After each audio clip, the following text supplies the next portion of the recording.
Día 239, lección 32, libro de Levítico, introducción y contexto histórico. Una breve introducción a nuestra lección del día de hoy. ¿Quién escribe el libro? Moisés. ¿Cuándo fue escrito? Aproximadamente entre los años 1446 a 1240 a.C. ¿Dónde fue escrito? En el desierto, más exactamente en el monte Sinaí. Levítico y levita derivan de Leví, el nombre de uno de los 12 hijos de Jacob. La tribu que descendió de Leví fue la tribu sacerdotal, a la cual se le encargó llevar a cabo los ritos y las ceremonias de los sacrificios y la enseñanza de la ley de Moisés. El libro nos da el ritual que se usaba en los servicios del tabernáculo y describe los deberes de los sacerdotes. El nombre del libro deriva de la Septuaginta y significa destinado a los levitas, porque se describen las leyes sacerdotales, un manual práctico de ceremonias religiosas. Leví fue uno de los 12 hijos de Jacob, y la tribu que descendió de él tuvo a su cargo la función sacerdotal y la instrucción de la ley de Moisés. Levítico, sin embargo, también es el libro de la expiación, la purificación, la santidad, la adoración y el servicio.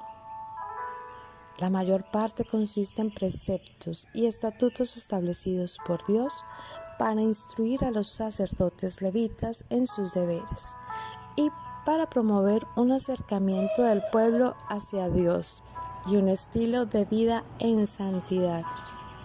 En Éxodo, Dios llamó a Israel a ser un reino de sacerdotes y gente santa. Levítico es a su vez la instrucción de Dios para su pueblo que acaba de ser redimido, enseñándole cómo adorarlo y obedecerlo. Israel tenía hasta este punto solo los registros históricos de los patriarcas, de los cuales obtenían su conocimiento de cómo adorar y vivir delante de su Dios. Habiendo sido esclavos durante siglos en Egipto, la tierra de un aparente número infinito de dioses, su concepto de adoración y de vida piadosa fue severamente distorsionada. Su tendencia a aferrarse al politeísmo y al ritual pagano se ve en su peregrinar por el desierto. Por ejemplo, cuando adoraron al becerro de oro, Dios no les permitiría adorar de la misma manera que sus vecinos egipcios, ni tampoco toleraría ideas egipcias de la moralidad y el pecado. Con las instrucciones de Levíticos, los sacerdotes podían guiar a Israel en la adoración apropiada para el Señor. Aunque el libro contiene una gran cantidad de ley, es presentado en un formato histórico. Inmediatamente después que Moisés supervisó la construcción del tabernáculo, Dios vino en gloria a morar allí, y esto marcó el término del libro del Éxodo. Levíticos comienza con Dios llamando a Moisés del tabernáculo y termina con los mandamientos de Dios a Moisés en forma de legislación obligatoria. El rey de Israel había ocupado su palacio, el tabernáculo, instituido su ley y se había declarado a sí mismo como un compañero de pacto con sus súbditos. Ningún movimiento geográfico se lleva a cabo en este libro. El pueblo de Israel se queda a los pies del Sinaí, la montaña donde Dios descendió para dar su ley. Aún estaban allí un mes después, cuando el registro de números comenzó. El título original en hebreo de este tercer libro de la ley es tomado de la primera palabra traducida. Y él llamó. Varios libros del Antiguo Testamento derivan sus nombres hebreos de la misma manera.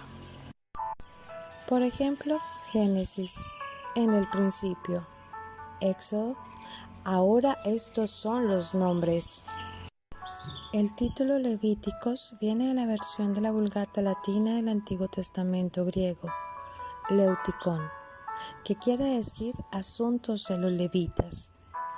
Mientras que el libro trata asuntos de las responsabilidades de los levitas, es mucho más significativo que todos los sacerdotes son instruidos en cómo deben asistir al pueblo en la adoración, y el pueblo es informado de cómo vivir una vida santa.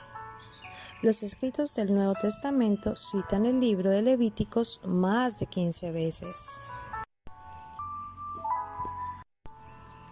Un escritor comentó: en Éxodo vemos cómo Dios saca a su pueblo de Egipto. En Levítico vemos cómo Dios saca a Egipto de su pueblo.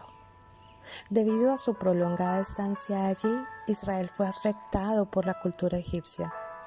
Para contrarrestar esa influencia, Dios le dio a Moisés el libro de Levítico, para proporcionar las normas para cada etapa de la vida de Israel.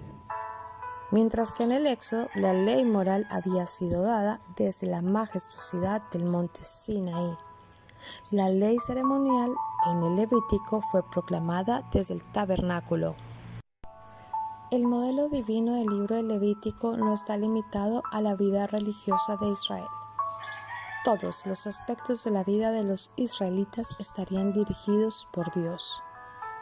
Levítico constantemente enfatiza la santidad de Dios y la necesidad del hombre de responder con santidad en cada aspecto de su vida diaria. En los sacrificios y ofrendas, Dios le daba a los israelitas la oportunidad de expresar varios aspectos de la adoración. La ofrenda encendida expresaba completamente consagración a Dios. La ofrenda de cereal simbolizaba la mayordomía de los esfuerzos de la persona. La ofrenda de paz proyectaba la comunión entre Dios y el hombre, y entre el pueblo y los sacerdotes. La ofrenda por el pecado acentuaba el derramamiento de sangre.